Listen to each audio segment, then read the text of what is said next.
শরনজুল, কেন এই সূরাটা নাজিল করা হলো?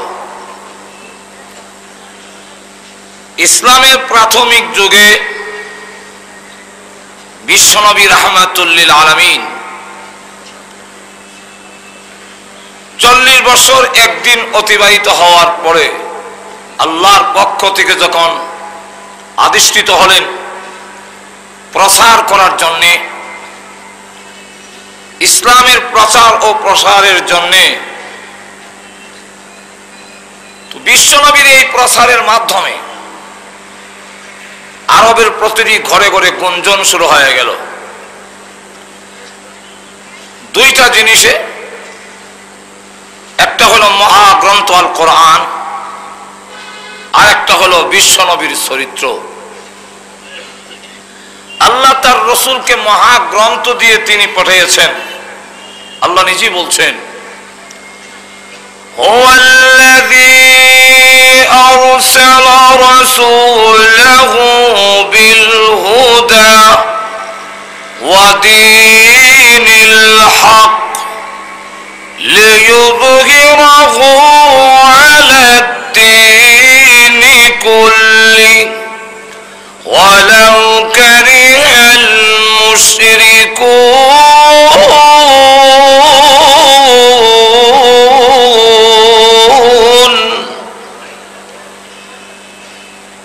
সেই সত্তা যিনি তার রসুলকে প্রেরণ করেছেন কি দিয়ে? হুদা দিয়ে। কোরআন শরীফের এক নাম হুদা, আর দ্বীন হক দিয়ে। কেন? লিইয়ুযহিরাহু আলা দীনি কুল্লি আই লিইয়গলিবাহু আলা সাইরিল আদিয়ান। সমস্ত বাতিল মতবাদের উপরে ইসলামকে বিজয়ী করার জন্য তার রসুলকে কোরআন দিয়ে প্রেরণ করেছে। আর আরেকটা হলো আল্লাহ রাব্বুল আলামিন আরেক আয়াতের মধ্যে বলেন, ওয়া ইন্নাকা লাআলা খুলুকিন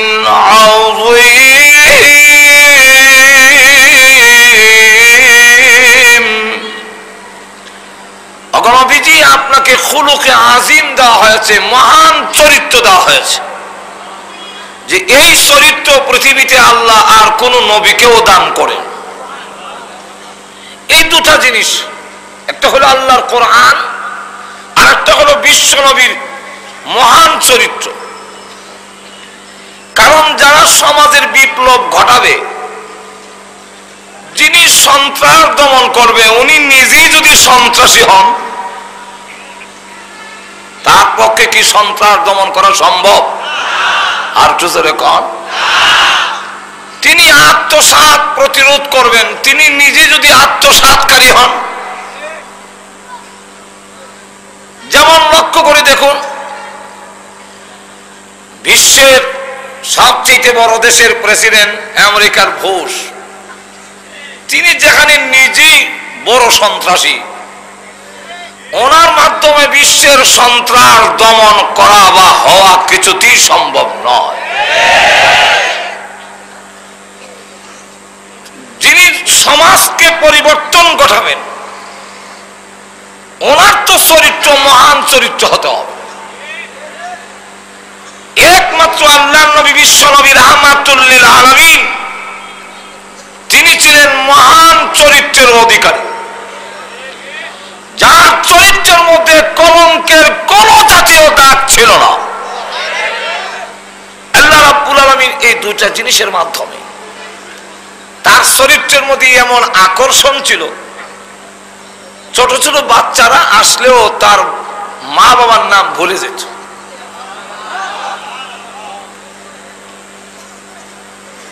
তার চরিত্রের কারণে অনেক সময় অনেক লোক কালিমা পড়ে মুসলমান হয়েছে।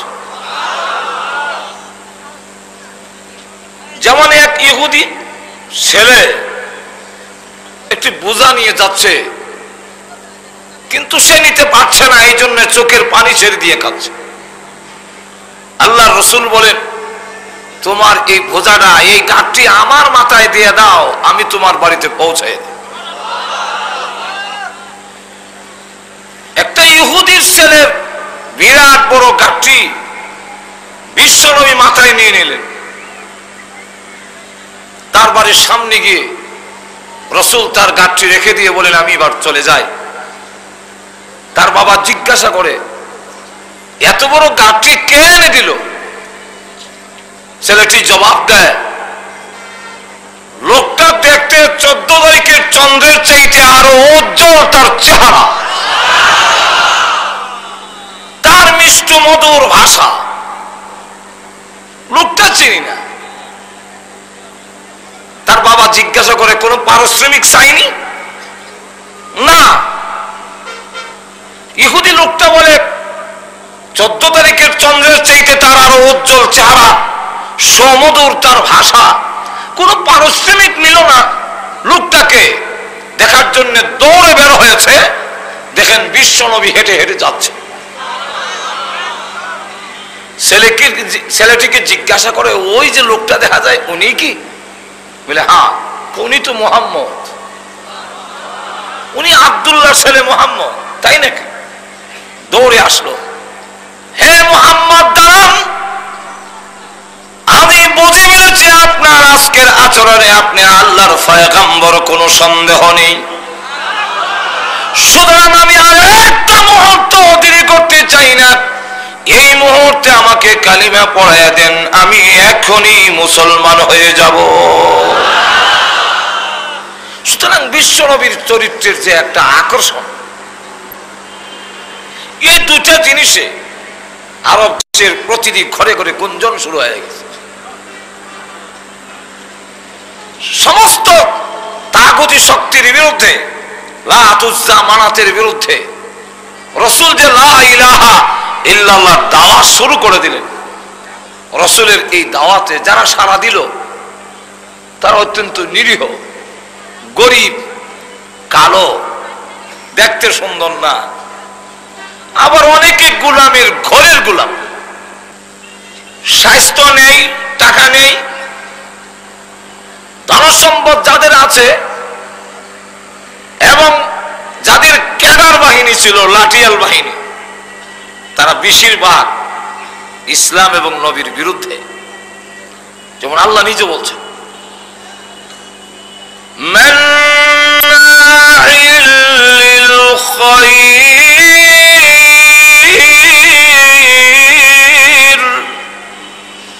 আও কানা যা মালিন ওয়া বানিন।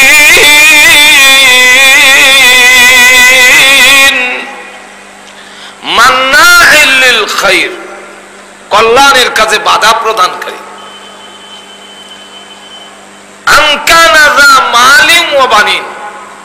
তারা মালওয়ালা, তারা বাণী, তাদের আওলাদ বেশি, লাঠিয়াল বাহিনী বেশি। এই সম্প্রদায়ের লোকেরাই ইসলামের বিরুদ্ধে। আর নিরীহ, স্বাস্থ্য নাই, ধন নাই, অবস্থান নেই, তারাই ইসলামের পথে চলে এসেছে। যাদেরকে দেখে কাফেররা ক্রিটিসাইজ স্বরূপ বলতো, এই জাতীয় লোকগুলো দিয়ে ইসলাম মুহাম্মদ কায়েম করবে, এটা কিয়ামতের আগেও সম্ভব নয়। উপহাস করে। ওয়ায়াসখিরুনা মিনাল্লাযীনা আমানু, যারা ঈমানদার তাদের সাথে উপহাস, ক্রিটিসাইজ করে। আল্লাহ জবাবে বলেন, والذين اتقوا فوقهم يوم القيامة, তোমাদের কাছে তাদের কোনো মর্যাদা নেই, সম্মান নেই, কিন্তু মহান আল্লাহর কাছে তাদের সুউচ্চ মর্যাদা, অনেক সম্মান। কালো বিলাল, ওনাকে কালো কাউয়া বলে আখ্যায়িত করে। কোন সম্মান তার নেই, তিনি গোলামের ঘরের গোলাম।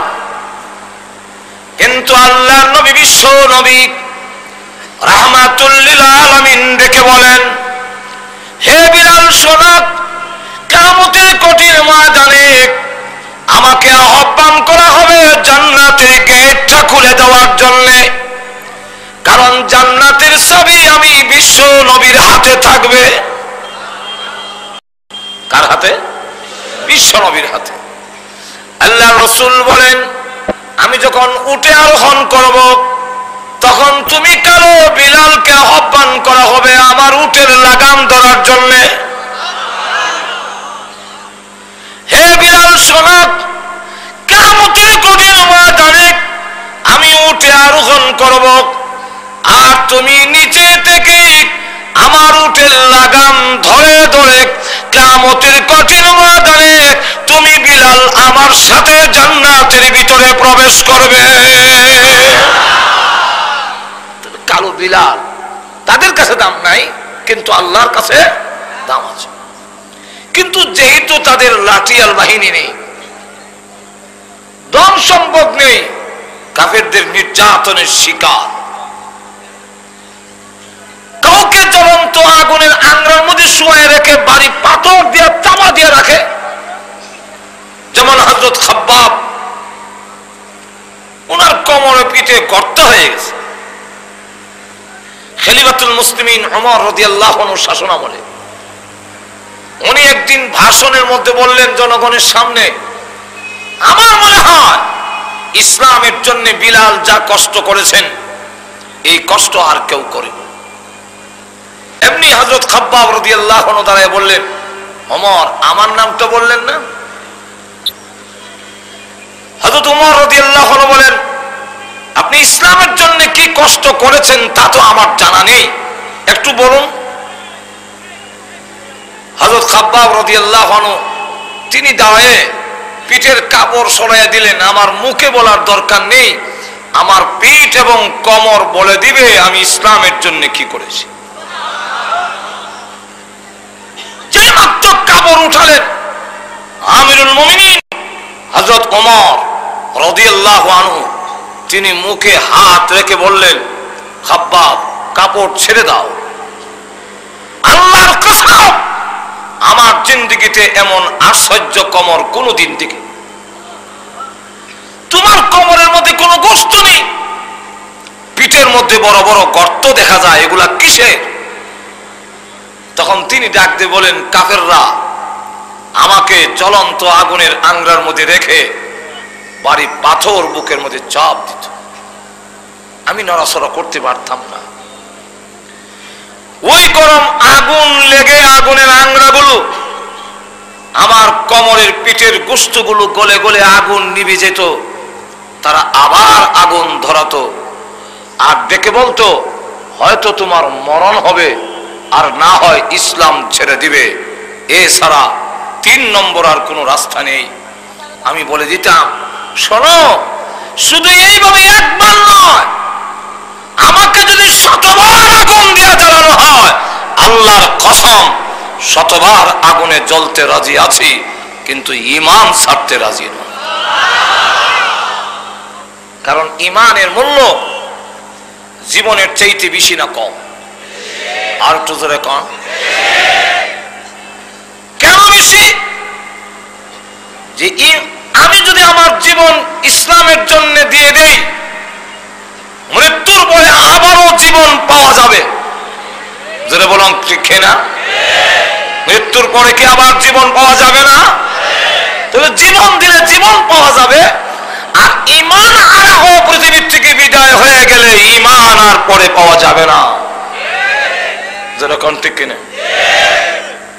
সুতরাং ঈমানের জন্য, ইসলামের জন্য আমি জীবন দিতে পারি, কিন্তু ঈমান হারাতে পারি না।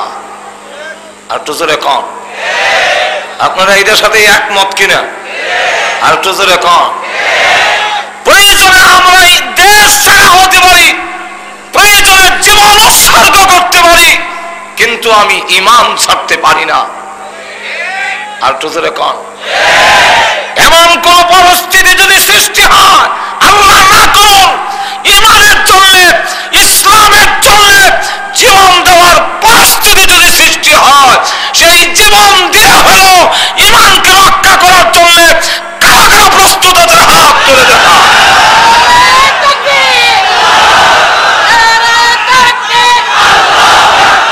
আল্লাহ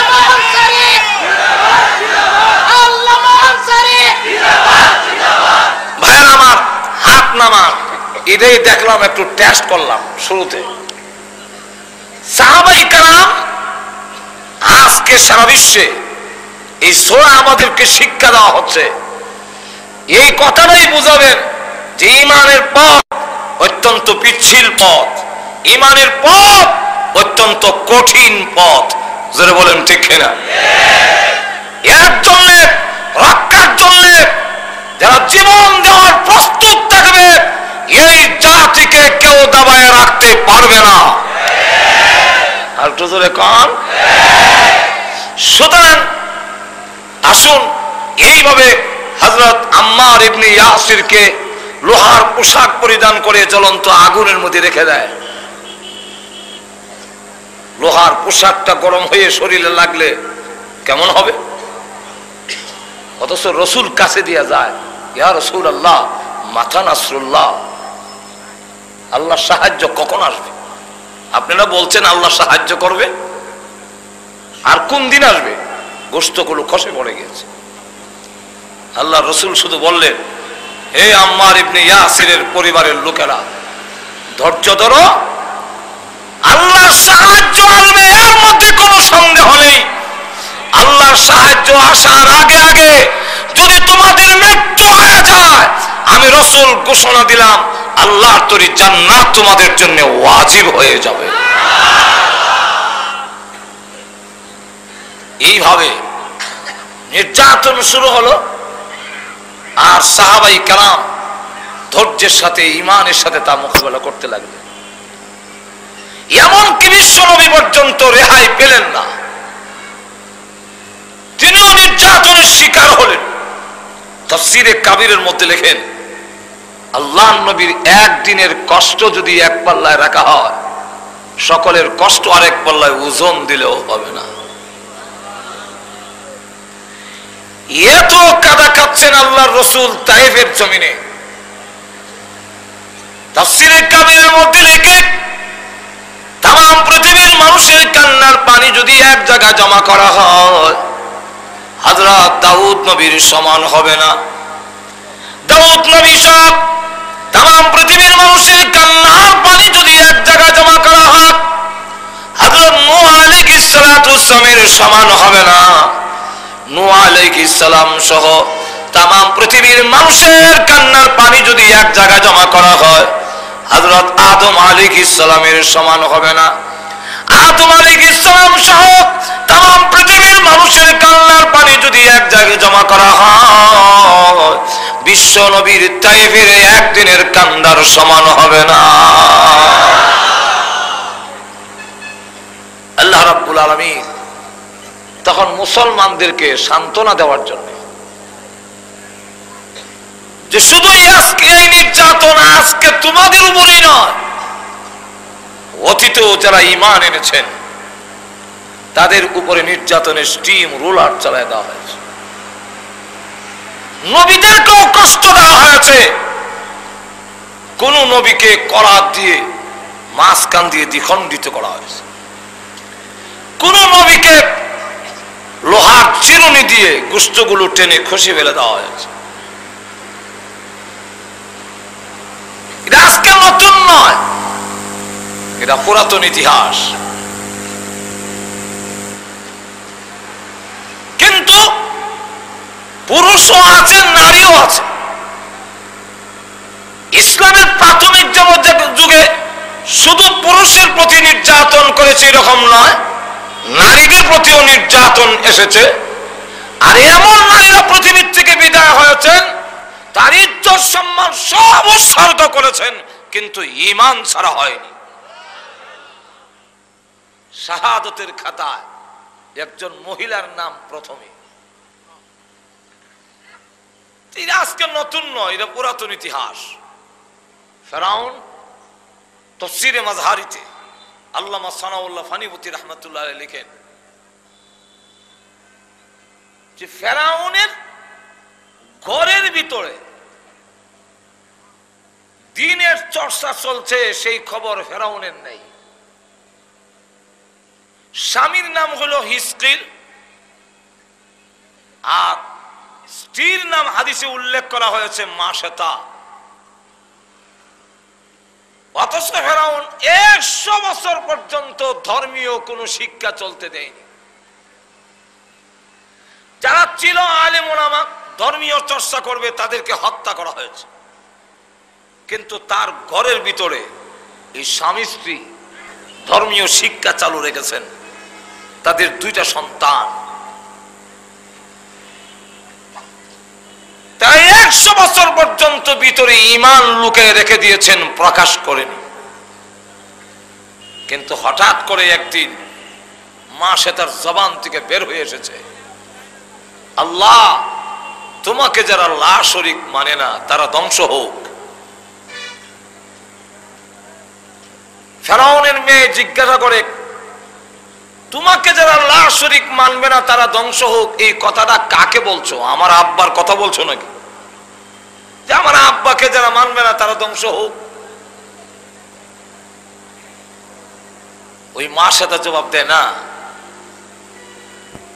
বরং তোমার আব্বা আমার সকলের আল্লাহ এক, তিনি অদ্বিতীয়, তার কোনো শরীক নেই। কি বলেন ঠিক কিনা? এমনি ফেরাউনের মেয়ে কান্দারত অবস্থায় ফেরাউনের সামনে হাজির হয়েছে। জিজ্ঞাসা করে, কাঁদছো কেন? কাঁদার কারণ হইল, আমার চুল যিনি আশ্রয় দেন সেই মা সেটা বলে আপনার আমাদের সকলের আল্লাহ নাকি আরেকজন আছে, তিনাকে যারা আল্লাহ শরীক মানবে না তাকে ধ্বংস হওয়ার জন্য তিনি অভিশাপ দেন। ফেরাউন তখন ওই মহিলাকে গ্রেফতার করে তার সামনে এনে সে জিজ্ঞাসা করে, আমি ছাড়া কি তোমাদের আরো কোনো খোদা আছে? বলে, হ্যাঁ। ঈমান এমন এক জিনিস, পৃথিবীর কোন শক্তির কাছে ঈমানদার মাথা নত করতে পারে না। তখন সে সুস্পষ্ট করে বলে দিল, আমাদের সকলের আল্লাহ হলেন আসমান আর জমিন যিনি সৃষ্টি করেছেন তিনি। যেই মাত্রই কথা বলেছেন, আপনি বসে পড়ো, এটার ফককে কিন্তু আমি না, এরপরেও বিশৃঙ্খলা হবে এই কারণে নিষেধ করলাম না, ফিতনা সৃষ্টি করাও ভালো না, আর না হয় এটার ফককে আমি না। কথা বুঝছেন? লক্ষ্য করুন যে এই অবস্থায়, কারণ এটা করার মাধ্যমে আমাদের কোনো লাভ নাই, ওনাদের লাভ আছে। ওনাদের লাভ হইলে ওনারা পয়সা পাবেন, কিন্তু আমার আর প্রচারের দরকার নাই। দেশে বিদেশে এমনি সারা বছরে প্রতিদিন 4টা 5টা 6টা করে মাহফিল, কোনো দিন খালি নাই সারা বছরে, সুতরাং আমার আর প্রচারের দরকার নেই। যাই হোক, সামনের দিকে আসুন। এখন এই পরিস্থিতিতে সে ডাক দিয়ে বলে যে আমাদের সকলের আল্লাহ এক, যিনি আসমান আর জমিন সৃষ্টি করেছেন তিনি হলেন আমাদের আল্লাহ। ফেরাউন বলে, আমি কি খোদা নই? না। কেন না? মহিলার জবাব দেয়, খোদা হওয়ার মতো কোয়ালিটি সিফত তোমার মধ্যে নেই। কেন নেই? তুমি যদি খোদা হতে তাহলে তোমার নাকের সেন্টার ঠিক করে বানাইলে না কেন? এত বম্বাস্টিক মার্কা এক নাক কেন? যে নিজের নাকটাকে সাইজ করে বানাইতে পারে না সে অন্যের মাবুদ হতে পারে না। বলে হত্যা করা হবে না মানলে। তুমি জানো না মুসলমান মৃত্যুর জন্য অপেক্ষায় থাকে, সুতরাং যার জন্য আমি অপেক্ষায় আছি তার ভয় দেখে আমাকে আটকানো যাবে না। তখন তার সামনে তার 2টা মেয়ে, একটা হলো বড় আর একটি দুধের বাচ্চা, বলা হলো এই 2 বাচ্চাকে হত্যা করা হবে। হ্যাঁ, করতে পারো, ঈমানের জন্য সব দিতে পারি, কিন্তু ঈমান দিতে পারি না। প্রথম মেয়েটিকে যখন জবে করার জন্য জল্লাদকে হুকুম দেওয়া হলো, আর বড় পাতিলার মধ্যে তেল গরম করা হচ্ছে, সেখানে ছেড়ে দেওয়া হবে। মেয়েটিকে যখন জবাই করে গরম তেলের মধ্যে ছেড়ে দেওয়া হয়, মেয়ে ডাক দিয়ে বলে, মা অস্থির হয়েন না, আমি আজ বিদায় হয়ে যাচ্ছি, কিন্তু কিয়ামতের কঠিন ময়দানে আপনার সঙ্গে আমার দেখা হবে।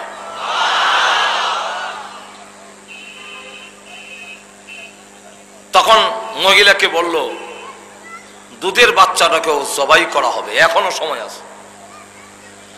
ওই মহিলা ডাক দেবে, ফাউন শোনাক, শুধু আমার এই দুই বাচ্চা কেন, আল্লাহর কসম করে বলি তাম পৃথিবীর মানুষগুলো এক একটা করে যদি জবাই করো, আল্লাহর কসম একটি মুহূর্তের জন্য ঈমান ছাড়ব না। দুধের বাচ্চাকে জবাই করার জন্য নির্দেশ দেওয়া হয়, জবাই করে গরম তেলের মধ্যে ছেড়ে দেওয়া হয়। মা চটপট আরম্ভ করে দিয়েছে যে আমার দুধের বাচ্চাকে জবাই করা হলো। এমনি আল্লাহ দুধের বাচ্চার জবান খুলে দিয়েছে। বাচ্চাও ডাক দিয়ে বলে, হাদিস শরীফের মধ্যে আসছে, ইয়া উম্মা ইসবিরি ফাইন্নাকা আলাল হক, এ আম্মা জান সবর করেন, ধৈর্য ধরেন, আপনি হকের উপরে আছেন, ছাড়বেন না ঈমান ইসলাম। আজ বিদায় হয়ে যাচ্ছি, এতে কিছু আসে যায় না, কিয়ামতের কঠিন ময়দানে আপনার সঙ্গে আমাদের দেখা হবে। মহিলাকেও যখন জবাই করার জন্য নির্দেশ দেওয়া হবে, তখন এই মহিলা একটা শর্ত রাখলো ফেরাউনের কাছে। শর্তটা হলো, রে ফেরাউন, আমি এখন পৃথিবীর থেকে বিদায় হয়ে যাব, আমাকেও জবাই করা হবে। শর্ত হলো, আমাকে জবাই করার পরে গরম তেলের মধ্যে যখন ছেড়ে দেওয়া হবে, যেইভাবে আমার দুইটা মেয়েকে ছেড়ে দেওয়া হয়েছে, গোশতগুলো হাড়টির থেকে আলাদা হয়ে গেছে, আমারও শরীর থেকে গোশতগুলো যখন আলাদা হয়ে যাবে, আমার দুই সন্তানের হাড় আর আমার হাড়গুলো, হাড্ডিগুলো এক জায়গায় দাফন করবে।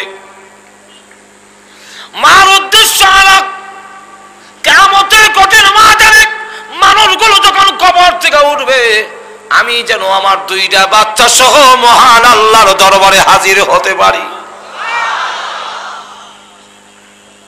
এর অন্তর বুঝতে পারেনি, ঠিক আছে তোমার আবদার রাখলাম, এক জায়গায় দাফন করা হবে। তিনজনকে এক জায়গায়, তাদের হাড্ডিগুলো এক জায়গায় দাফন করা হয়েছে। আল্লাহ নবী, বিশ্ব নবী রাহমাতুল লিল আলামিন মেরাজের রজনীতে বাইতুল মুকাদ্দাস যখন গেলেন, নবীজি ডেকে বলেন, হে ভাই জিবরাইল, ইয়া আখি জিবরাইল, জান্নাত মনে হয় কাছে এসে গেছে, আর মনে হয় বেশি দূর নয়। কেন গো নবীজি? আল্লাহর রাসূল বলেন, ও জিবরাইল, আমার নাকের মধ্যে জান্নাতের সুঘ্রাণ লাগতেছে। জিবরাইল আলাইহিস সালাম বলেন, আল্লাহর নবী গো, জান্নাত অনেক দূরে, 500 বছর দূর থেকে জান্নাতের সুঘ্রাণ পাওয়া যায়, কিন্তু জান্নাত হাজার হাজার বছরের রাস্তা, অনেক দূরে, তাহলে জান্নাতের ঘ্রাণ আমার নাকে আসতেছে কেন? আল্লাহর নবীকে জিবরাইল আলাইহিস সালাম বলেন, ইয়া রাসূলুল্লাহ, ইয়া হাবিবাল্লাহ, এটা ডাইরেক্ট জান্নাত থেকে আসে নাই।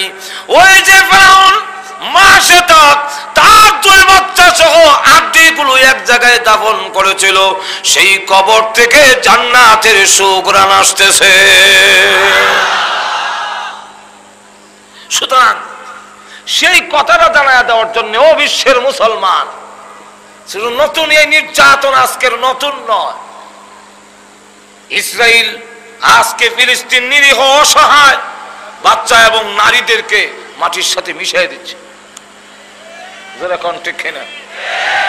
কিন্তু ওই মানবতার ধ্বজাধারীরা, আমেরিকা আজকে কোনো কথা বলে না, ব্রিটেন কোনো কথা বলে না, এতে সুস্পষ্ট হয়ে গেছে ইহুদি খ্রিস্টানরা কখনো মুসলমানের বন্ধু হতে পারে না। কিন্তু ইসরায়েলে একটা বোমা ফুটাইলে চিৎকার শুরু হয়ে যায়। ইসরায়েলের উপরে যদি কেউ একটা বোমা মারে, এমনি মানবাধিকার লঙ্ঘন হচ্ছে, সন্ত্রাসী শুরু করে দিয়েছে, এরকম চিৎকার শুরু করে দেয়। কিন্তু আজকে ফিলিস্তিনের গাজায় যে অবস্থা ভয়াবহ পরিস্থিতি সৃষ্টি করেছে, মাটির সাথে মিশাইয়া দিচ্ছে, একজন কোনো কথা বলে না। জোরে বলেন ঠিক না? আর একটু জোরে কন। আল্লাহ রাব্বুল আলামিন আজকের এই সূরার বিষয় হলো তাফসীরে হক্কানির মধ্যে উল্লেখ করা হয়েছে যে ওই নির্যাতন নিপীড়ন যখন শুরু হয়েছে, মুসলমানরা যখন বলেন মাতা নাসরুল্লাহ, আল্লাহ সাহায্য কোন দিন আসবে, যেমন আমাদেরকে আজকে প্রশ্ন করে যে আজকে আমাদের মুসলমানকে যেইভাবে নিষ্পেষিত করা হচ্ছে, আজকে যেইভাবে ইরাকে, আজকে আফগানিস্তানে, ফিলিস্তিনে, কাশ্মীরে সব জায়গায় মুসলমানকে নিষ্পেষণ করা হচ্ছে, এই দুর্দশা কি যাবে না? এই অবস্থা কি আমাদের পরিবর্তন হবে না? অবশ্যই একদিন পরিবর্তন হবে। সেই দিন বেশি দূরে নয়, ইমাম মেহেদী যখন আসবে তখন তাম পৃথিবী ইসলামের পতাকা উড্ডীন হবে, সারা বিশ্বে একটা ইহুদি খ্রিস্টান থাকবে না। তখন পাথরও ডেকে বলবে, বুখারীর হাদিস, পাথরও ডেকে বলবে, গাছ ডেকে বলবে, হে আল্লাহর নবী ঈসা, আমার আড়ালে একটা ইহুদি লুকাইছে, ওরে মারেন। আর তো জোরে কন না।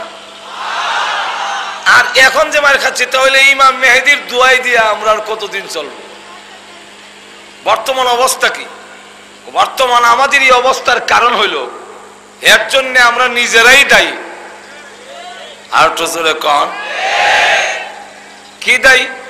সংখ্যায় যে সময় মুসলমান কম ছিল, ওই সময় অবস্থা এমন ছিল যে মুসলমানের নাম শুনলে ইহুদি খ্রিস্টানরা তরতর করে কাঁপত, মুসলমানের সামনে দাঁড়াতে সাহস পেত না। শুধু তা না, শুধু একজন লোকের কথা বলছে, ইয়ার মুখের ময়দান থেকে মার খেয়ে গিয়ে বলে যে প্রয়োজনে আমাদের চাকরি ছাড়তে রাজি, কিন্তু খালিদ বিন ওয়ালিদের সামনে দাঁড়াতে পারবো না। বাদশা ডাক দিয়া কয়, লক্ষ লক্ষ সোলজার আমার আছে, আর তোমরা একটা লোককে ভয় হও কেন? তখন তাও বলে, একটা লোক বলবেন না, এই নরম গদিতে বসে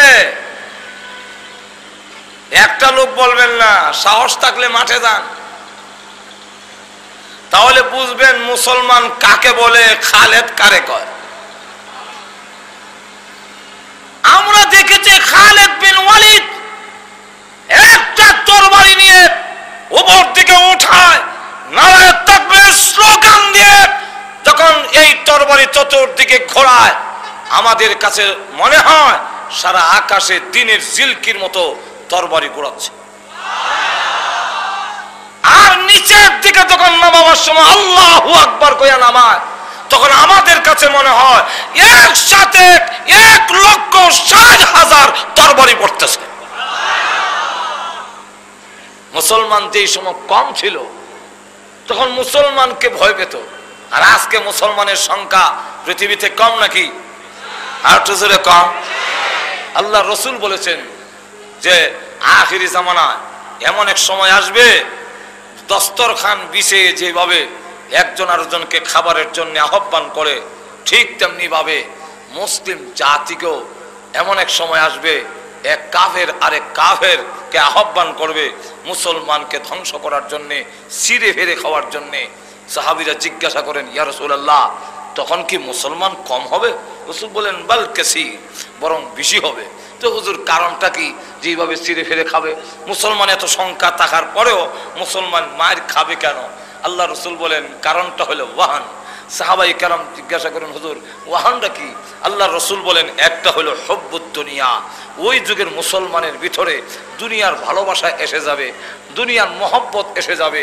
আমি যদি গদি পাই, আমি যদি পথ পাই, আমি যদি সুযোগ সুবিধা পাই, ইসলামের 12টা বাজুক, এতে আমার কিছু আসে যায় না। একটা হলো হুব্বুদ দুনিয়া, আল্লাহ রসুল বলেন, আরেকটা হলো তোমার তখন সময় ওই যুগের মুসলমানের মধ্যে মরণের ভয় এসে যাবে। মরে যাই কিনা, মরে নি যাই, এই যে একটা ভয় আসবে। মুসলমানরা তো আসলে মরণকে ভয় পাওয়ার কথা নয়। আমরা ভয় পাই কেন? মৃত্যুর জন্য প্রস্তুত না, এই কারণে ভয় পাই। আর তো জোরে কন।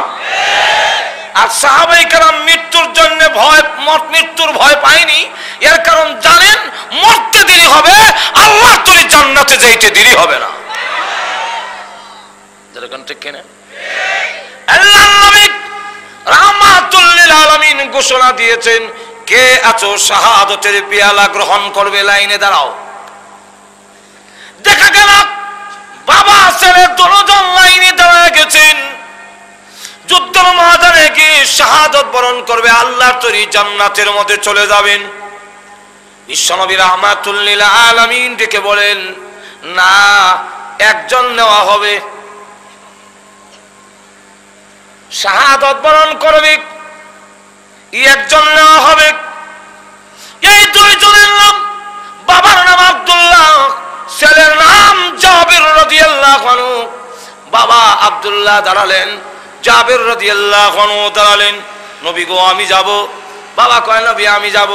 আল্লাহর নবী বলেন, না, একজন নেওয়া হবে, দুইজন নেওয়া হবে না। তোমরা নির্ধারণ করো, বাবা যাবে না ছেলে যাবে। বাবা এখন ছেলেকে বোঝায়, ছেলে রে, তুই আমার একমাত্র ছেলে, আর কোনো ছেলে নেই, আমার 9টা মেয়ে,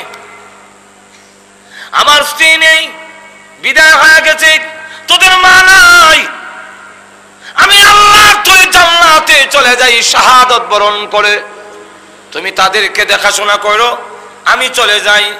ছেলে ডাক দিয়ে বলে, আব্বা আপনার বয়স হয়ে গেছে, আপনি বাড়িতে আরাম করেন গা, আপনার 9টি মেয়ে আছে, তাদের দেখাশোনা করার দায়িত্ব, আপনি চলে যান, আমি আল্লাহর তরি জান্নাতে চলে যাই।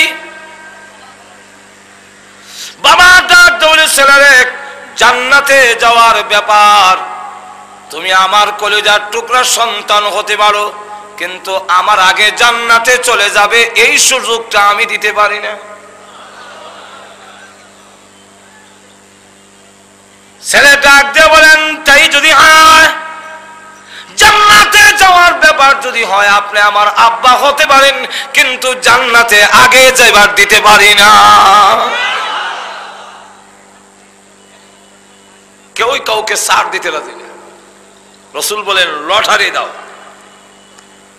কার নাম উঠে দাও। লটারি দেওয়ার পরে আব্দুল্লাহর নাম এসে, নবীজি ডাক দিলে মৃত্যুর কোন ভয় নেই। হযরত উকবা রওনা হয়ে গেলেন, একটি মাত্র সন্তান, তার নাম বশীর, 7 বছর বয়স। উকবার স্ত্রীও নেই, আর কোন সন্তানই নেই, একটা সন্তান। এই সন্তানকে রেখেই এই কথা বললেন না যে আমি চলে যাচ্ছি আর ফিরে আসবো না, কারো কাছে দায়িত্ব দিয়ে গেলেন না। উকবা রাদিয়াল্লাহু আনহু রাসূলের সাথে জিহাদে চলে গেছে, শহীদ হয়ে গেছে। রাসূল যখন ফিরে এসেছেন, 7 বছরের ছেলে বশীর ইবনে উকবা রাদিয়াল্লাহু আনহুমা দৌড়ে গিয়ে বলেন, ইয়া রাসূলুল্লাহ, ইয়া হাবিবাল্লাহ, ওগো আল্লাহর নবী, যুদ্ধের ময়দানে জিহাদে আপনার সাথে আমার আব্বা গেলেন, আপনি চলে এসেছেন, আমার আব্বা যে এখনো আসে নাই, তিনি কোন সময় আসবেন? রাসূল এই প্রশ্নের জবাব দিবেন কি? তিনি আকাশের দিকে তাকাইয়া চোখের পানি ছেড়ে দিয়া কাঁদছেন, ও আল্লাহ, এই 7 বছরের বাচ্চাকে এখন কি করে বলি তোমার আব্বা শহীদ হয়ে গেছে, জান্নাতে চলে গেছে? কোনো কথা বলেন না। হারেসার মাকে বুঝাইতে পেরেছিলাম, যেহেতু তিনি বয়স্ক মহিলা, তিনি এসে বলেছিলেন, ইয়া রাসূলুল্লাহ, আমার হারেসা আপনার সাথে যুদ্ধের ময়দানে গেলেন, শুনছি সে নাকি শহীদ হয়ে গেছে, আমি জানতে এসেছি আমার সন্তান জান্নাতে গিয়েছে কিনা, আপনি বলুন। যদি জান্নাতে গিয়ে থাকে আমি ধৈর্য ধরবো, আর যদি জান্নাতে না গিয়ে থাকে আমি এমন কান্দা দেব মদিনার লোকেরা দেখবে মার কান্দা কারে কর। আল্লাহর নবী, বিশ্ব নবী রাহমাতুল লিল আলামিন ডেকে বলেন, ও হারেসার মা, অস্থির হইও না, এই মুহূর্তে আল্লাহ আমার চোখের সামনে জান্নাত তুলে ধরেছেন। আমি তাকায় দেখি তোমার হারেসা জান্নাতের নহরের মধ্যে গোসল করতেছে। হারেসার মাকে বুঝাইতে পেরেছি, কিন্তু 7 বছরের বাচ্চাকে কি করবো বুঝবে? রাসূল চেহারা ঘুরাইলেন, ভাবলেন ছেলে প্রশ্ন করে চলে যাবে না, ওই দিকে আবার গিয়ে বলেন, ইয়া রাসূলুল্লাহ, ইয়া হাবিবাল্লাহ, যুদ্ধের ময়দানে আমার আব্বা গেলেন, আপনি আসলেন, আমার আব্বা এখনো আসলো না কেন? নবীজি আবার চেহারা মুবারক ঘুরাই নিলেন। ওই দিকে আবার বশীর ইবনে উকবা রাদিয়াল্লাহু আনহু গিয়া প্রশ্ন করেন, ঘুরে ঘুরে যখন বারবার প্রশ্ন করেন, আল্লাহর নবী বিশ্ব নবী রাহমাতুল লিল আলামিন চোখের পানি ছেড়ে দিয়া কোনো কথা বলেন না। এমনি দৌড়ে বশীর ইবনে উকবা রাদিয়াল্লাহু আনহু দৌড়ে গিয়ে আল্লাহর নবীর কদম জড়ায় ধরে বলেন, কথা বলেন না, চোখের পানি ছেড়ে দিয়া শুধু কান্দেন, কারণটা কি গো? অগণবীজি, অগবিশ্ব নবী, রাহমাতুল লিল আলামিন, আপনি শুধু কান্দেন, কথা বলেন না, আমার আব্বা কোথায় বলেন না কেন? আল্লাহ নবী তখন ডাক দিয়ে বলেন, রে বশীর কান্দিস না, তোর আব্বা শাহাদাত বরণ করে আল্লাহর তরি জান্নাতের ভিতরে চলে গেছে। এমনি বশীর ইবনে উকবা রাদিয়াল্লাহু আনহু চোখের পানি ছেড়ে দিয়া কান্দেন, আল্লাহ নবীর কদম মুবারক ধরেছেন আর ডেকে বলেন, ইয়া রাসূলুল্লাহ, ইয়া হাবিবাল্লাহ, সূর্য লাল হয়ে গেছে, কিছুক্ষণ পরে সন্ধ্যা হয়ে যাবে, আমার আব্বা যে শাহাদাত বরণ করলেন, আমার কথাটা একবারও ভাবলেন না, একবারও চিন্তা করলেন না, আমি কোথায় যাব, আমি কার কাছে যাব? সন্ধ্যা হয়ে গেলে রাত্রে আমি আমার আব্বার গলা ধরে আমি ঘুমাই।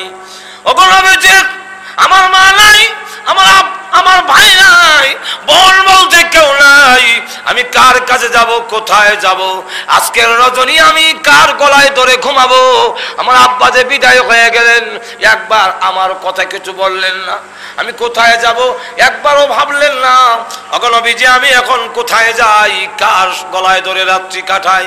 আল্লাহর নবী এমনি বশীর ইবনে উকবা রাদিয়াল্লাহু আনহুকে বুকের সঙ্গে জড়ায়া ধরে বলেন, বশীর রে, কান্দিস না, তোর আব্বা জান্নাতে চলে গেছে, জান্নাত থেকে আমি এনে দিতে পারবো না, কিন্তু আমি ঘোষণা দিলাম যতদিন আমি মুহাম্মদ বেঁচে থাকবো, আজ থেকে আমি মুহাম্মদ বাকি জিন্দেগীর জন্য তোর আব্বা হয়ে গেলাম। আয়েশা সিদ্দিকা রাদিয়াল্লাহু আনহা এখন থেকে তোর মা হয়ে গেল। তো সাহাবায়ে কেরামের মৃত্যুর ভয় ছিল না, আর আমাদের আজকের মরণের ভয় এসে গেছে, দুনিয়ার লোভ এসে গেছে। জোরে কোন ঠিক না? তো যাই হোক, আল্লাহ রাব্বুল আলামিন এই সূরার বিষয় হলো মুসলমানদেরকে সান্ত্বনা দেওয়া আর এই কথা জানায়া দেওয়া। আল্লামা ইদ্রিস কান্দলবী রাহমাতুল্লাহ আলাইহি তাফসীরে মারিফুল কোরআনেও উনিও লিখেছেন যে কাফিরদেরকে এই কথা সতর্ক করে দেওয়া যে তারা নাকি মুসলমানদেরকে নির্যাতন করে আর মুসলমানদের প্রতি জুলুম অত্যাচার করে, তাদের হাওয়ার বেশি থাকার কারণে তাদের পরিণামও ভালো নয়। আর তো জোরে কোন না। আল্লাহ আয়াত সূরার শেষের অংশে গিয়ে বলছেন, ইন্না বাতুশা রাব্বিকা লাশাদীদ।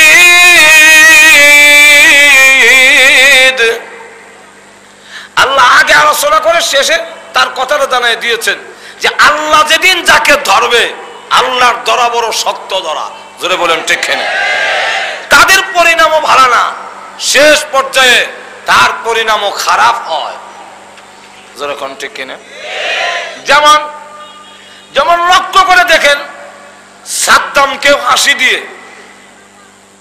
আগে সেও ভালো ছিল না, যাই হোক শেষ বেলায় তো এমন এক সময় তাকে ফাঁসি দেওয়া হয়েছে, এমন একটি দিনে ফাঁসি দেওয়া হয়েছে যেদিন ছিল ঈদের দিন। ঈদের দিন দেয়নি, আর কোন দিন হয়েছিল না, ঈদের দিন। কেন ঈদের দিন ফাঁসি দেওয়ার কারণ হইল সারা বিশ্বের মুসলমানের কলিজায় আঘাত দেওয়া। আর একটু জোরে কম। আল্লাহ দেখা দিয়েছেন ক্ষমতার থেকে বিদায় হওয়ার আগে বিশ্বের বড় প্রেসিডেন্ট আমেরিকার বস সারা বিশ্বের টেলিভিশনে দেখানো হয়েছে, তিনিও জুতা পাচ্ছেন।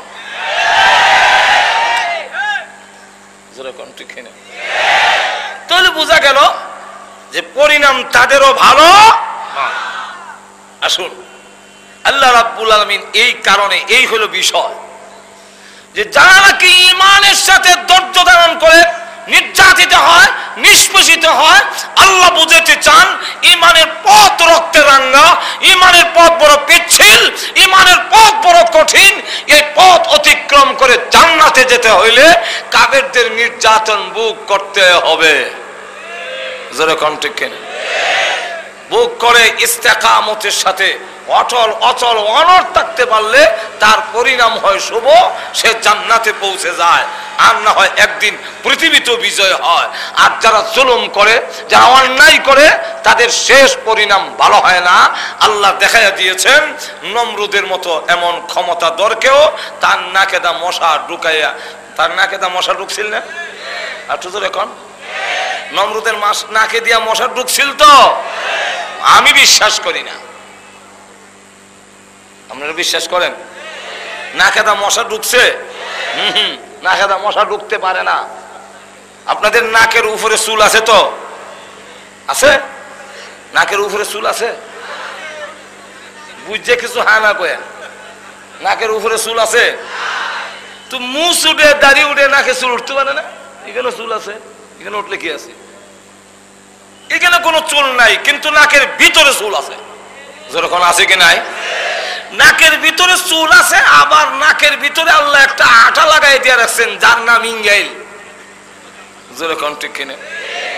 আপনার সর্দি হোক আর না হোক, মাঘ মাস হোক আর চৈত্র মাস হোক, নাক কিন্তু সবসময় ভিজা না? ভিজা না? ওটার মধ্যে আল্লাহ চুল উঠাইয়া আদা আবার লাগাবেন কিসে? এখানে আদা লাগালে তো থাকবে না, এই কারণে চুল উঠাইয়া তার মধ্যে আঠা লাগাইয়া এই দিক দিয়া যাতে সহজে মশা মাছি না ঢুকতে পারে আল্লাহ প্রতিরোধের ব্যবস্থা করে দিয়েছেন। এই দিক দিয়ে যদি নাকে দা মশা ঢুকে আর আপনি যদি কন তে তো এরকম শেষই। আর ভিতরে ঢুকলে ওইটা যেতে পারবে না, ওই ইঙ্গাইল আটা জাতীয় জিনিসের মধ্যে লেগে যাবে। তাহলে নমরুদের নাকে দিয়ে মশা ঢুকলো কিভাবে? এটা আমার বুঝে ধরে না। তাও আবার ল্যাংরা, কথা বুঝছেন? ঠেলা দিবার মতো শক্তি নাই, ধাক্কা দিতে দিবে। আসলে মশা ঢুকে নাই, ঢুকাইছেন। ঢুকন হইল নিজে নিজে, আর ঢুকানির অর্থ হইল আরেকজনে। নমরুদের নাকে দিয়া মশা ঢুকে নাই, আল্লাহ ঢুকাইছেন। কেন ঢুকাইছেন?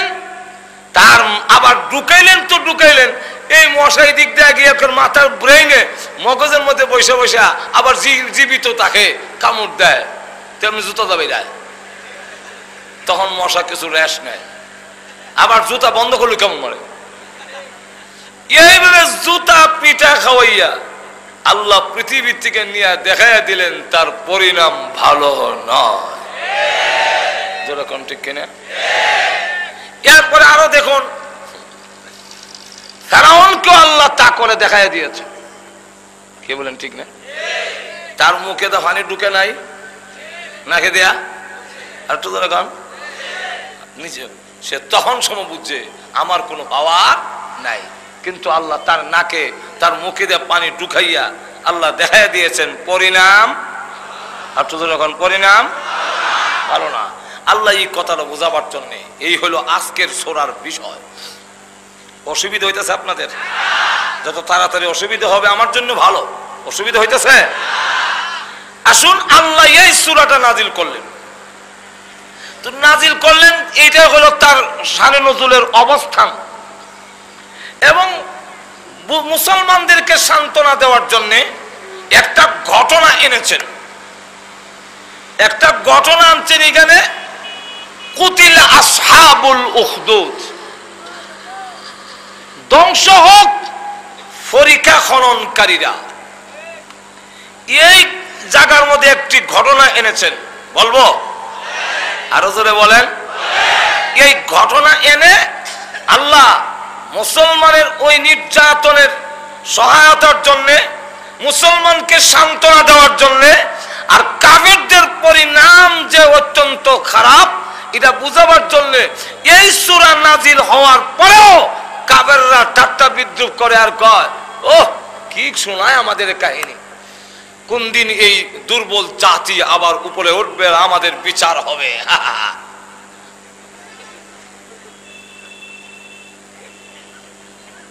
ঘটনাটা হইল ইয়ামানের তখন সময় এক বাদশা ছিল, তার নাম জু নওয়াজ। সে অগ্নি পূজক, দেশের মানুষেরা অগ্নি পূজারী। আর অগ্নি পূজারীরা বেশিরভাগ তাদের গণকের কথাকে খুব বিশ্বাস করে। গণক হইল তার উপদেষ্টা। রাষ্ট্রপ্রধানের বা প্রধানমন্ত্রীর আবার উপদেষ্টা থাকে না, তার উপদেষ্টা হলো একজন গণক। সে গনে গনে কি সামনে কেমন হবে, বৃষ্টি হবে কি হবে না, সামনের দেশের অবস্থা কেমন হবে, টর্নেডো আসবে কি আসবে না, রহমত আসবে কি আসবে না, এইভাবে তার গণনার মাধ্যমে ওইগুলা বলে আর গণককে বিশ্বাস করি, তার পরামর্শে দেশ পরিচালিত হয়। তো যেই গণক সে বুড়ো হয়ে গেছে, সে বলল যে আমাকে একজন বুদ্ধিমান, মেধাবী, চালাক একটি ছেলে দাও, আমি বিদায় হয়ে গেলে যেন পরবর্তীতে সে তোমাকে পরামর্শ দিতে পারে, আমার এই বিদ্যাটা তাকে শিখাইয়া দাও। তখন এই জু নওয়াজ বাদশা একটি মেধাবী ছেলে দিল, খুব চতুর চালাক, তার নাম আব্দুল্লাহ ইবনে তামুর। এই ছেলেকে দেওয়া হলো গণক, জ্যোতিষ যেখানে থাকে সেখানে তার কাছ থেকে গিয়ে গিয়ে সেই বিদ্যা অর্জন করবে, শিক্ষা করবে।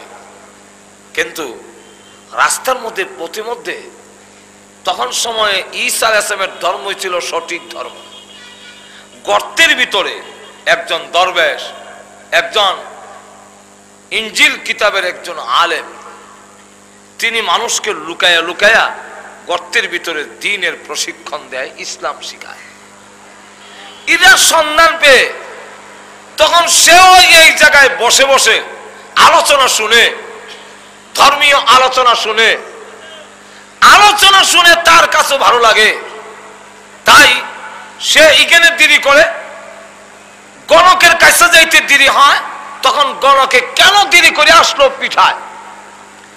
আবার যখন গণকের কাছ থেকে বাড়ির দিকে রওনা দেয়, রাস্তার মধ্যে ওই দরবেশের কাছে তিনি দ্বীনি শিক্ষা গ্রহণ করে, বাড়িতে যাইতে দেরি হয়, সেখানে গেল সে পিঠা খায়। এইভাবে মায়ের খেতে খেতে আর সত্য ধর্ম, দরবেশের ধর্ম যে সঠিক এটা তার কাছে প্রমাণিত হয়েছে, তখন সে নিজে নিজে গোপনে এই ইসলাম ধর্ম গ্রহণ করে ফেলেছে। একদিন গর্তের ভিতর থেকে বের হয়ে দেখে লোকজন খুব ভিড়। জিজ্ঞাসা করলো, ভাইরা এত ভিড় কেন? রাস্তার মধ্যে একটা হিংস্র প্রাণী শুয়ে আছে, তার ভয়ে কেউ ওই দিক দিয়ে যায় না। এমনি এই ছেলেটি হাতের মধ্যে একটা পাথর নিয়ে বলল, আল্লাহ, ওই রাহেব, ওই দরবেশের ধর্ম যদি সঠিক হয়ে থাকে, তাহলে আমার এই পাথরের আঘাতে যেন হিংস্র প্রাণীটা মারা যায়। এই কথা বলে যেই মাত্র পাথর নিক্ষেপ করেছে, ছোট একটি পাথরের আঘাতে হিংস্র প্রাণীটা জাগাতেই মারা গেছে।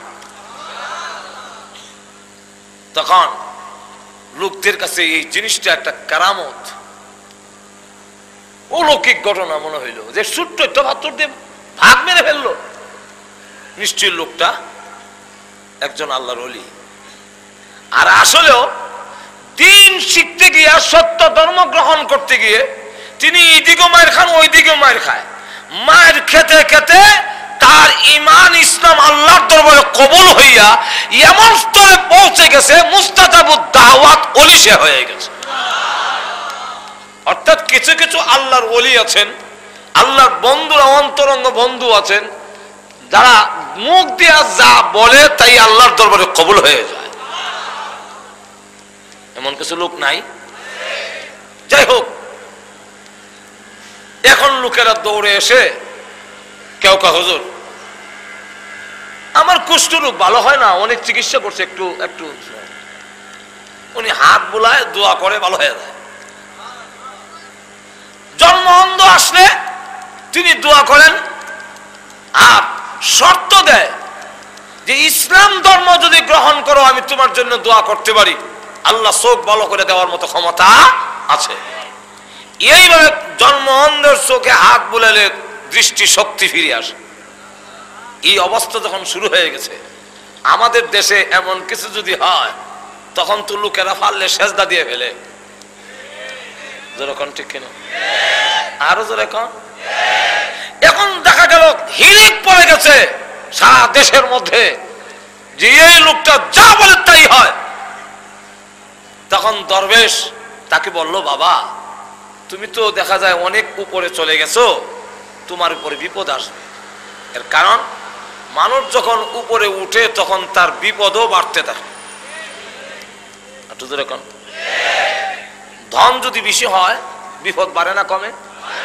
সম্মান মর্যাদা যদি বেশি হয় তখন বিপদও সতর্ক থাকতে হয়, কোন সময় কোন অ্যাক্সিডেন্ট ঘটবে। বাবা তোমার উপরে বিপদ আসতে পারে, যদি কোনোদিন বিপদ আসে আমি দরবেশের নাম কইও না, কারণ তোমার কারণে এখন আমিও বিপদগ্রস্ত হওয়ার সম্ভাবনা। কথাটা প্রচার হইতে হইতে বাদশাহ দরবারের একজন মন্ত্রী পর্যায়ের লোক, জন্ম অন্ধ, তার কাছেও গেছে। সে এসে বলল, আব্দুল্লাহ তুমি নাকি গণকের কাছ থেকে এমন বিদ্যা শিক্ষা গ্রহণ করেছো জন্ম অন্ধকেও তুমি দৃষ্টি শক্তি ফিরিয়ে দিতে পারো। আব্দুল্লাহ জবাব দেয়, না আমি পারি না, শুধু আমি দোয়া করি ভালো করেন আমার আল্লাহ। ভালো করার মালিক কে? আরো জোরে কম। আমাদের দেশের কিছু জাহেল বক্তাও আছে, জোরে কোন আসেনি না নাই? আমরা কিন্তু কোনটা জাহেল কোনটা ভালা পোশাক দেখে চললে ঠিক করা যায় না। এর কারণ এর ফাগরি আরো বেশি লম্বা, পাঞ্জাবি ও লম্বা, বুঝবেন কিভাবে? অনেক সময় এমন ওয়াজও করে যে আব্দুল কাদের জিলানী রাহমাতুল্লাহ আলাইহি নাকি 12 বছরের আগের বরযাত্রীর নৌকা ডুবে গিয়েছিল আর সব মরে গেছে, 12 বছরের নৌকা ঠন্দে উঠে ফেলেছে। আর আমাদের দেশের লোকেরা কয় সুবহানাল্লাহ। একদিন আমার সামনে ওয়াজ করতেছে, আমি বসা, কই একজন মহিলা কাঁদতেছে। তো আব্দুল কাদের জিলানী রাহমাতুল্লাহ আলাইহি দেখলেন, তুমি কান্দো কেন? কান্দি আমার ছেলেটা মারা গেল, ওর জন্য কান্দি। এমনি দেখে আজরাইল যাচ্ছে। তো আব্দুল কাদের জিলানী রাহমাতুল্লাহ আলাইহি বললেন যে এই মহিলার বাচ্চার রুটা দিয়া যাও। আজরাইল কেন? আমি দেব না, আমার দেওয়ার অর্ডার নাই। আব্দুল কাদের জিলানী রাহমাতুল্লাহ আলাইহি বলেন দিতেই হবে। আজরাইল দেব না, এই নিয়ে লাগলো ঝগড়া। শেষে আজরাইলের ব্যাগে তাফাদা ধরে লিছে। যদি আজরাইল টানে একদিকে, আব্দুল কাদের জিলানী বড় হিসাবে টানে আরেকদিকে। টানতে টানতে ব্যাগ ছিঁড়ে ফেলেছে। 70,000 রু ব্যাগে ছিল, সবগুলো জিন্দা হইয়া কবর থেকে এই ভাস ভুস মাটি উঠে লইয়া সব যখন উঠতেছে, এই ওয়াজ যখন শুনলো সকলে কয় সুবহানাল্লাহ।